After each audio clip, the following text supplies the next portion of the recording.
My name is Riley. I'm on the cruise. And I knew something was wrong the second I opened my travel folder and saw the empty plastic sleeve where my passport was supposed to be. 2 days. That was all I had left before my final interview in Washington for the fellowship that was supposed to change my life. The one with the international placement. The one I had worked toward while everyone in this house acted like dreaming big was some kind of character flaw. I checked the folder again anyway. Then my desk drawer. Then my backpack. Then, the stack of papers on my floor like the passport might magically appear if I looked desperate enough. It didn't. From the hallway, I heard a quiet laugh. Not loud enough to call out. Just loud enough to make my stomach turn. I looked up and saw my older sister leaning against my doorframe. Arms crossed. Like she had been waiting for this exact moment. She gave me that smug little smile I had known my entire life, the one she wore right before pretending she'd done nothing wrong. I asked if she had seen my passport. She shrugged. Like the question amused her. She said maybe I was too stressed to keep track of my own life. Then she glanced at the fellowship packet on my bed and said, "Not everyone is built for that kind of future." She said it casually, like she was making conversation. But I felt the words land exactly the way she meant them to. I pushed past her and went downstairs, already knowing what I was about to get from the people who were supposed to protect me. My mother barely looked up from the kitchen counter when I told her my passport was missing. She just sighed and said she always got scattered when she was anxious. My father was in the living room watching sports.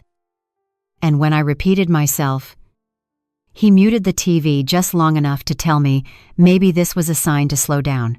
Then he said the line that still makes my jaw tighten when I think about it. Some opportunities aren't meant for everyone.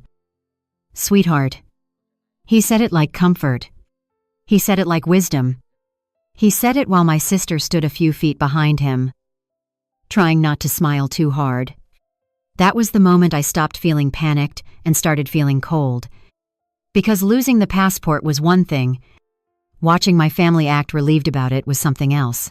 I wish I could say this was the first time my sister had ever sabotaged me. But that would be a lie. In our house, she was the easy child, the funny one.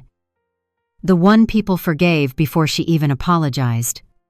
If something of mine got ruined, there was always an explanation. If she crossed a line, it was always a joke. If I got upset, I was dramatic. By the time I was old enough to notice the pattern, everyone else was too committed to it to admit it was real. So, no. I didn't scream. I didn't accuse her. I didn't beg my parents to believe me, because I already knew how that scene would end. Instead, I went back upstairs, closed my bedroom door, and stood there in silence, while my heart pounded so hard it felt like it was trying to break through my ribs. My interview in Washington wasn't just another school thing. It was the final selection summit for a fully funded leadership fellowship, the kind of opportunity people wait their whole lives for. If I made it through that week, the next step was an international residency in Geneva. Everything depended on showing up prepared, documented, ready to prove I belonged there. And someone in this house had decided I didn't. I sat on the edge of my bed and stared at the empty space in my folder until I started noticing other things. My closet door was slightly open. The small zipper pouch where I kept my travel copies had been moved. My desk chair was angled wrong. Tiny things normal enough that no one else would call them proof. But when you grow up in a house where your life keeps getting tampered with, you learn how to read the smallest shift in the room. A few minutes later, my mother knocked and stepped inside before I answered. She sat beside me and told me I needed to calm down and pray before making things worse. I asked her if she really believed this was an accident. She pressed her lips together and said, "Families go through enough without people inventing drama."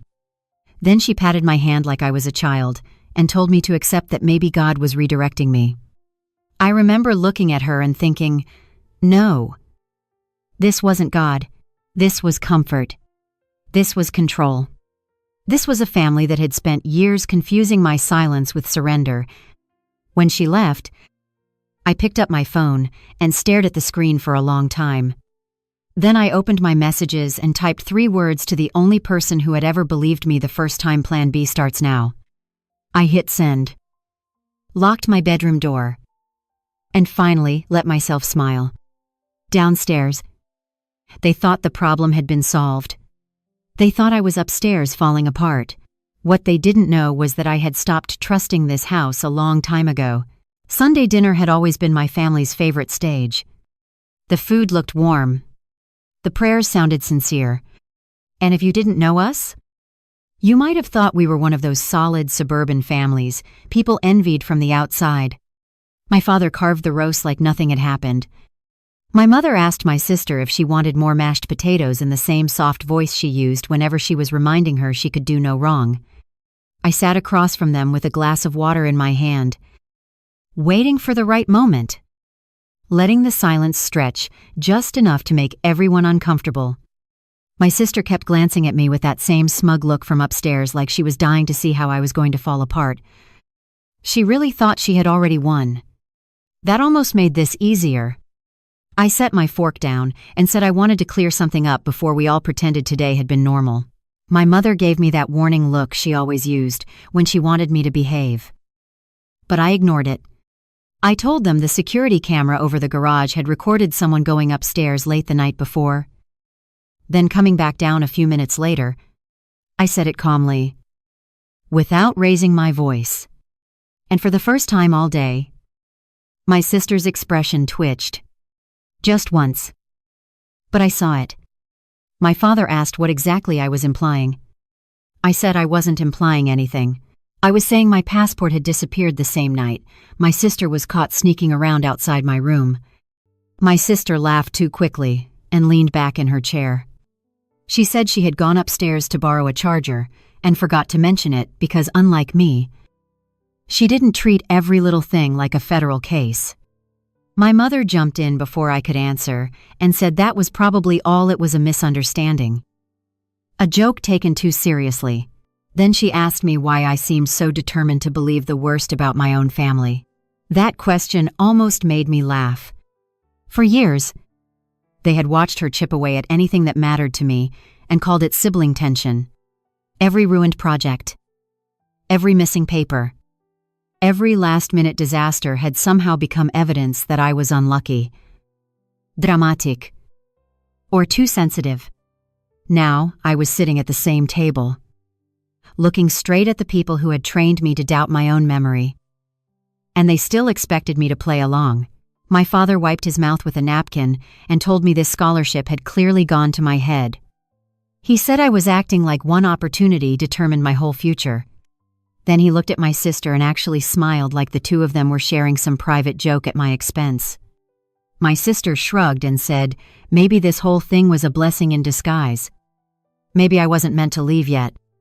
Maybe I should focus on being grateful for what I already had. I stared at her for a second and realized something that made all the anger in me go quiet. She wasn't nervous. She wasn't even trying that hard to lie. She had spent her whole life being protected by these people, and it had made her careless. She truly believed there would never be consequences. So I did the one thing none of them expected. I nodded. I said, maybe you're right. My mother blinked at me like she wasn't sure she had heard correctly. My father relaxed a little in his chair. My sister's mouth curled into that familiar victorious smirk.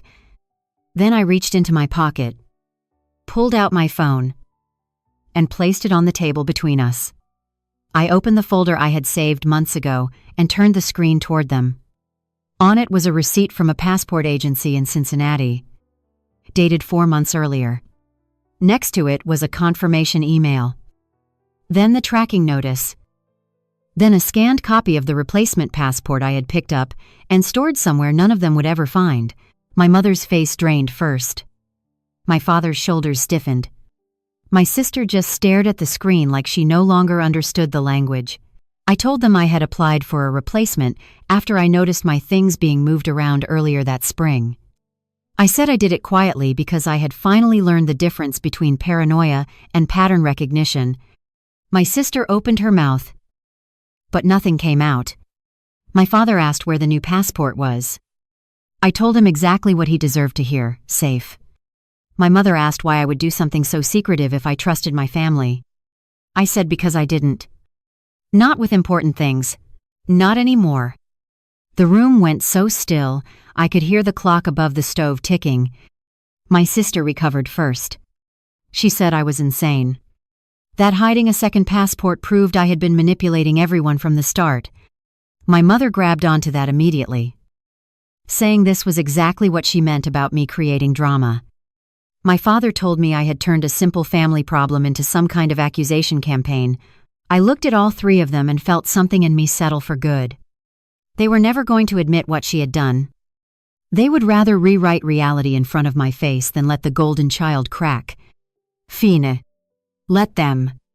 I stood up, picked up my phone, and said I understood now. My mother asked what that meant.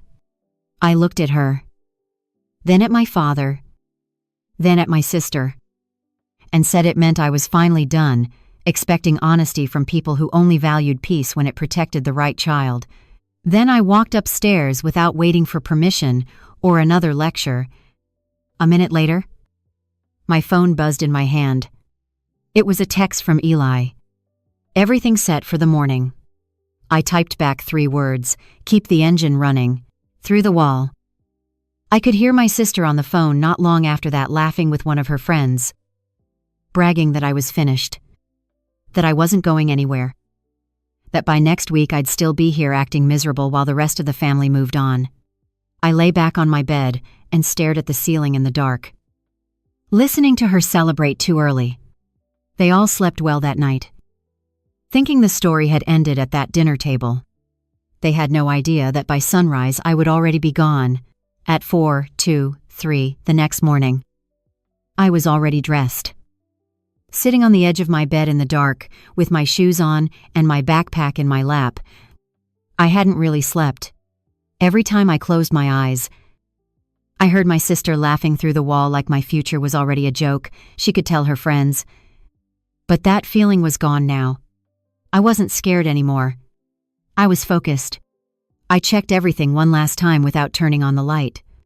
My replacement passport, my fellowship documents, my printed itinerary, my charger, cash, the small notebook I always carried when I needed to think clearly. Then I stood up and listened. The house was quiet in that heavy, fragile way. It only gets right before dawn, like everything inside it is still pretending to be peaceful. I opened my bedroom door slowly and stepped into the hallway. My parents' door was shut. My sister's room was dark. For 1 second, I let myself imagine what this would have looked like to anyone else. A 19-year-old girl sneaking out of her own house with a backpack and a boarding pass, moving like she was escaping something. The truth was, I was. The third stair from the bottom had squeaked, for years. So I stepped over it, without thinking. I had memorized every weak spot in that house long before I ever realized I'd need them. When I reached the kitchen, I froze. The coffee machine light was on. My father must have programmed it before bed like always, and the smell hit me instantly. Warm and familiar. And almost enough to make me hate myself for leaving. Almost. Then I remembered his face when he told me maybe this was a sign that some opportunities weren't meant for everyone. And the guilt disappeared as fast as it came. I slipped through the mudroom, eased the back door open, and stepped into the cold Ohio morning. Eli wasn't parked in front of the house. That had been his idea, too obvious. He said, too easy to stop. Instead, he was waiting half a block away near the corner. Engine running. Headlights off. I had just crossed the side yard when I heard a window slam open behind me. Then my name. Sharp. Loud. Furious. My sister. Of course. She was the one who caught me. I turned and saw her at the upstairs window. Hair a mess. face twisted with disbelief. For half a second, she just stared like she couldn't process what she was seeing. Then she shouted for our parents. She shouted that I was leaving. That one word hit the whole house like a fire alarm. A bedroom light snapped on. Then another. I ran. I heard my mother's voice before I saw her. Heard my father shouting from somewhere behind the house. I reached the curb just as Eli leaned across and pushed the passenger door open. I threw my backpack in, climbed in after it, and slammed the door so hard, the whole car shook. Go. He didn't ask questions. He just hit the gas. When I looked back, my parents were in the driveway in their pajamas, my mother clutching the porch rail, my father yelling into the street like he could still order me back into place. My sister was right behind them, barefoot on the concrete, looking less smug than I had ever seen her in my life. Good, I thought. Let her feel it. Eli took 3 fast turns through the neighborhood before either of us spoke. My heart was pounding so hard I could feel it in my throat. He glanced at me and asked if they had seen her face. I shook my head and said, I don't think so. He nodded and kept driving, hands steady on the wheel. That was the thing about Eli. He never wasted words when calm mattered more. My phone started vibrating in my pocket before we even hit the main road. I pulled it out and watched the screen light up with call after call. Mom. Dad. Mom again. Then my sister. Then a group text. Then another call. I didn't open any of them. I just turned the phone face down on my leg and stared out the window while the dark suburbs gave way to empty roads and gas stations just waking up for the day. After a minute, Eli said, You know, once we hit the airport, there's no halfway version of this anymore. I looked at the sky starting to lighten over the highway and said, There never was. He glanced at me again, then gave a small nod like that answer told him everything he needed to know. We drove the rest of the way, mostly in silence. When my phone buzzed again, I finally picked it up and looked. My mother had left 3 voicemails in less than 10 minutes.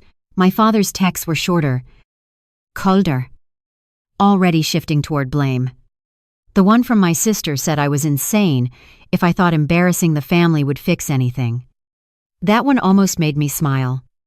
Even then, while I was halfway to freedom, she still thought the real crime was making her look bad. I powered the phone off completely. At the airport, the automatic doors opened and that first blast of cold artificial air hit my face. And suddenly everything felt real, in a way it hadn't in the car. This wasn't a fantasy I had rehearsed in my head. I was here, backpack on my shoulder, passport in my hand, boarding pass on my screen. Eli walked beside me through the terminal without saying much, giving me space to hold myself together. At security, I reached into my bag and handed over the replacement passport I had kept hidden for months. The agent glanced at it, scanned it, then handed it back without even a second look. That was it. No dramatic pause. No last-minute obstacle. No voice from behind me telling me to stop. Just a simple, ordinary moment that felt bigger than my whole life. I was through. On the other side of security, I turned and saw Eli still standing there near the rope line. He lifted one hand, and for the first time that morning, I let myself breathe all the way in. I walked back long enough to hug him, and he told me to text him the second I landed. I told him I would. Then I picked up my bag, turned toward my gate, and kept walking. The sun was rising outside the tall airport windows by the time I sat down near boarding. Everything looked different in that light. Cleaner, sharper. Like the world had finally stopped shrinking itself to fit the people back home. Around me, strangers drank coffee, checked emails, argued quietly about overhead bin space. No one knew I had just run out of a house where love always came with conditions. No one knew the most important thing I had ever done in my life so far was simply refusing to stay. When boarding was called, I stood up before I could overthink it. As I walked down the jet bridge, I realized I wasn't shaking anymore. My family had spent years teaching me to doubt myself, to wait for permission, to believe survival meant being agreeable. But as that plane waited at the end of the tunnel with its door open and its lights bright against the morning dark, I understood something they never had. Silence is not surrender. Patience is not weakness. And the girl they thought they had trapped in that house had been building her way out for a very long time. Washington, D.C. did not feel like the kind of place where people waited for you to catch up. It moved fast, talked fast, expected you to know why you were there before you even stepped into the room. By the time I got to the Fellowship Hotel after check-in, I had barely slept, barely eaten, and barely processed the fact that I had actually made it out. But the second I saw the other finalists moving through the lobby with their folders, their name badges, their polished confidence, something in me locked into place. I was not here by accident. I was not here because someone felt sorry for me. I was here because I had earned my way into a room my family had spent years acting like I didn't belong in. My mentor found me before I had the chance to stand there too long in my own head. She introduced herself with a firm handshake and the kind of direct eye contact that made you feel either seen or exposed. In my case, it was both. She told me orientation had already started upstairs and asked if I was ready. I almost laughed at the question, because ready had stopped mattering somewhere between the driveway and the TSA line. I told her yes anyway. The room was packed with finalists from all over the country, each one carrying the kind of resume that would have intimidated me 6 months earlier. Now it just made me sharper. There were students who had launched nonprofits, built apps, interned on campaigns, spoken at youth summits, and somehow, instead of making me feel smaller, it steadied me. For once, I was surrounded by people who took ambition seriously. No one rolled their eyes when someone mentioned policy. No one made jokes about me trying too hard. No one acted like wanting more from life was some kind of personal insult. It was the first room I had ever walked into where I did not feel like I had to shrink before I spoke. The morning sessions moved quickly. Leadership case studies, media training, group challenges, policy discussions, interview prep. Every hour demanded something different. Every hour gave me another reason to be grateful I had not let that passport decide my fate. By midday, I had already spoken twice in front of my cohort, once during a roundtable on civic participation, and again during a small group discussion about youth engagement in local government. The second time, I stopped halfway through my answer because I noticed the room had gone quiet in that particular way people get when they are no longer waiting for you to finish politely. They were listening. Really listening. My mentor looked at me for a second after it ended, then made a note on the folder in her lap without saying anything. That somehow meant more than praise. Later that afternoon, I was called into a smaller breakout session with a few staff members and one of the senior selection panelists. The conversation turned to digital communication, public trust, and the gap between institutions and younger voters. This was my subject. This was where years of studying, volunteering, writing, and paying attention all came together. I answered one question, then another. Then another. I could feel the energy in the room shift each time I spoke, not because I was performing, but because I had finally landed somewhere that rewarded clarity instead of punishing it. When the session ended, one of the panelists asked me to stay behind for a moment. For half a second, I thought maybe I had said too much. Instead, he told me my perspective was unusually grounded for someone my age and asked whether I would be willing to join a featured student panel the next day. I said yes, before he finished the sentence. He smiled like he had expected that. I walked out of that room trying not to look stunned. and my mentor was waiting for me in the hallway with the faintest smile on her face. She said I had a habit of acting surprised by my own intelligence and advised me to break it immediately. That line stayed with me. It hit harder than she probably knew. Back home, confidence had always been treated like arrogance when it came from me. Here, it was treated like a requirement.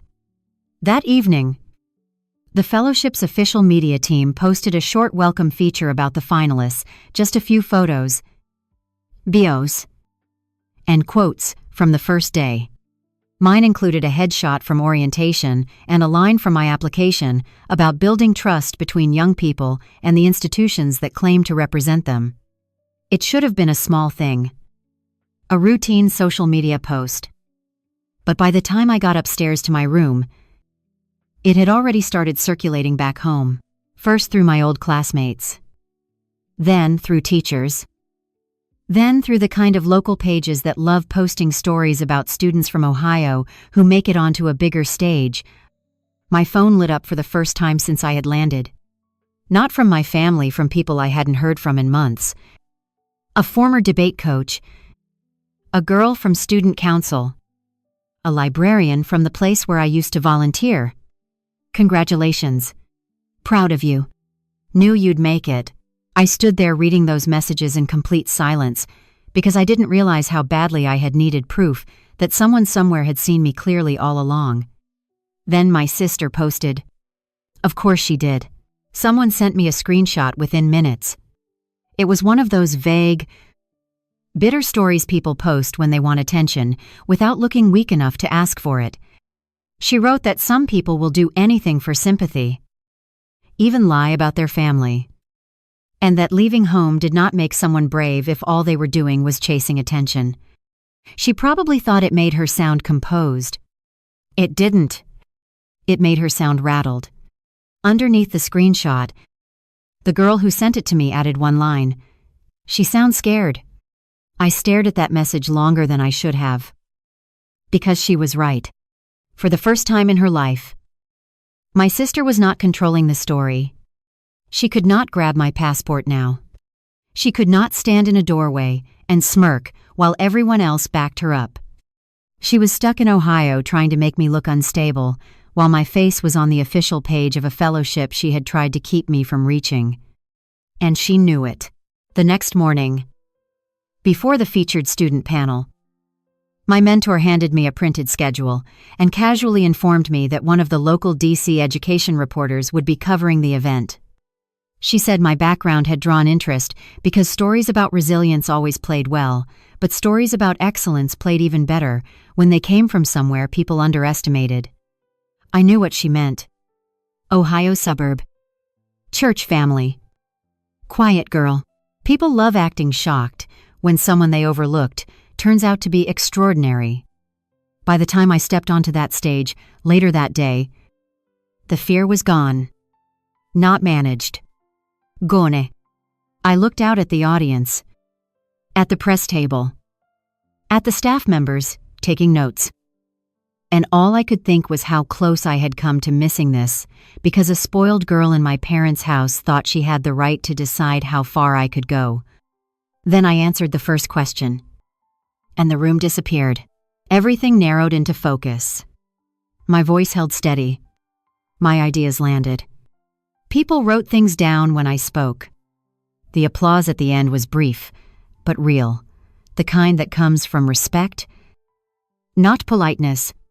When I stepped off stage, I checked my phone and saw the first headline from back home: Ohio student rises to national leadership spotlight after overcoming family resistance.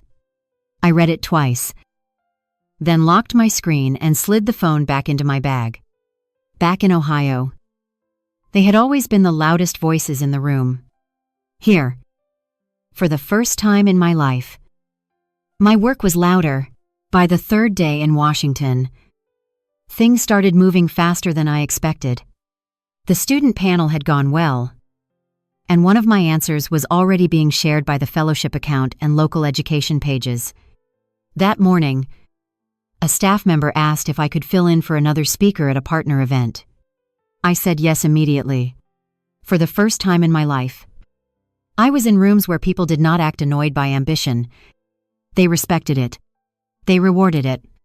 And every time I spoke, I felt more certain that I had never been wrong for wanting a bigger life.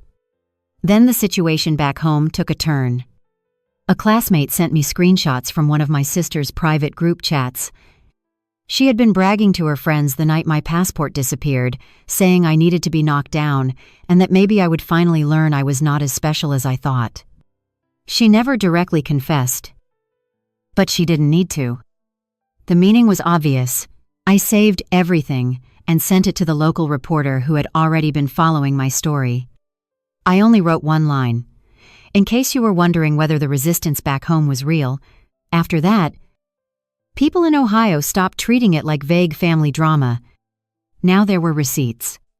My sister had been expecting sympathy, but instead she got questions.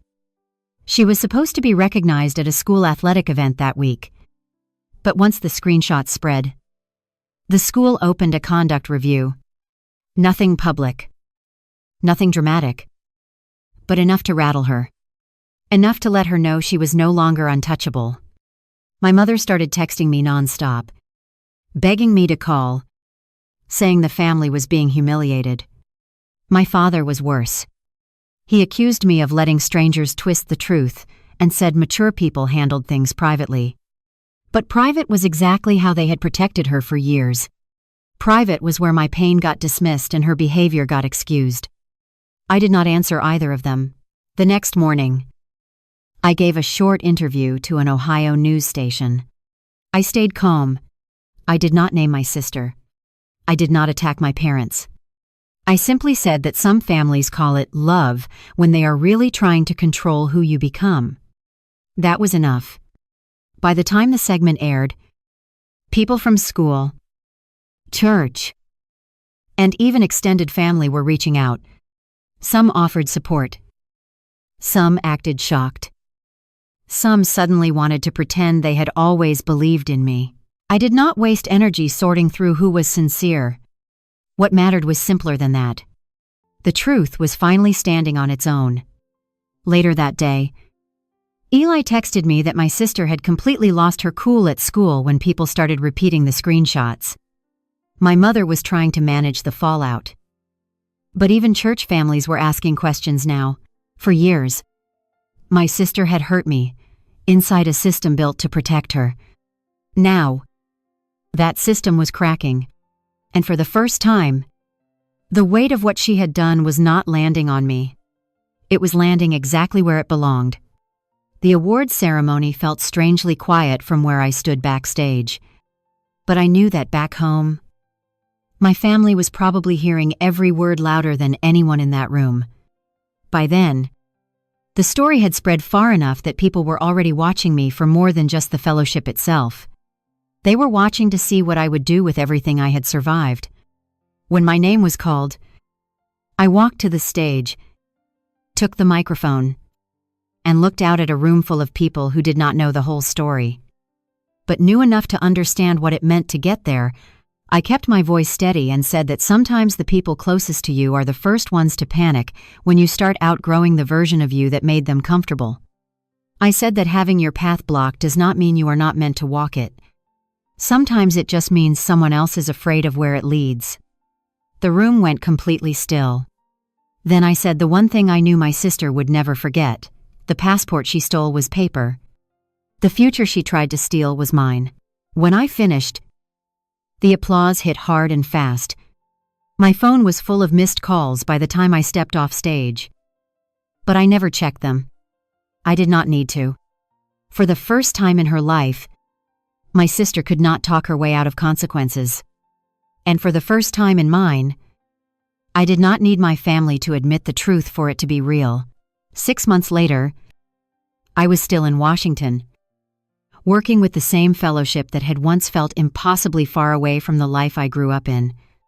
I had my own routine, my own circle, and for the first time, a future that belonged entirely to me. My sister eventually sent an apology, and my parents reached out too. Saying they wanted to heal as a family, I answered once, briefly. and told them I was letting go of the anger, but I was not going back to the version of my life that had nearly buried me. Forgiveness did not mean access anymore. It meant peace. Looking back, the biggest victory was never the award or the headlines. It was learning that love should not require you to become smaller just to keep other people comfortable. Sometimes the strongest thing you can do is choose yourself. Protect your future. And walk away from anyone who treats your light like a threat. The fellowship extended my placement through the following year. I stayed in Washington through the spring, then moved to Geneva for the international residency I had been working towards since before any of this started. The first morning I woke up in that city, I opened my window to a view of mountains I had only ever seen in photographs, and the only thing I could think was how close I had come to never seeing them at all. My sister had tried to take that from me, not because she needed my passport, but because she could not stand the idea of me having something she could not control. That realization settled into me over the next few months. Not as bitterness, as clarity. Some people are not trying to hurt you. They are trying to keep you equal to them. And when they cannot pull you down, they will try to convince everyone else that you were never worth lifting up in the first place. I stopped checking my family's social media. I stopped waiting for my mother to call on my birthday. I stopped imagining a version of my father who would finally say the words I had needed to hear since I was a kid. That was not giving up. That was growing up. People who have never been trapped inside a family like mine will tell you that forgiveness means letting everyone back in. But I learned that forgiveness is not the same as access. You can release someone from the debt they owe you without handing them the keys to your life again. My sister still tells people that I exaggerated everything, that she was just being protective, that I was always too ambitious for my own good. But the people who matter stopped believing her a long time ago. And the ones who still do were never going to see me clearly anyway. Eli came to visit me in Geneva that winter. We walked along the lake in the cold, and he asked if I ever regretted leaving the way I did. I thought about it for a block and a half. Then I said, the only thing I was sure of, I regret not leaving sooner. He laughed and said that was the most honest answer I had ever given him. My mentor still checks in every few months. She sends me articles about leadership development and asks what I am reading.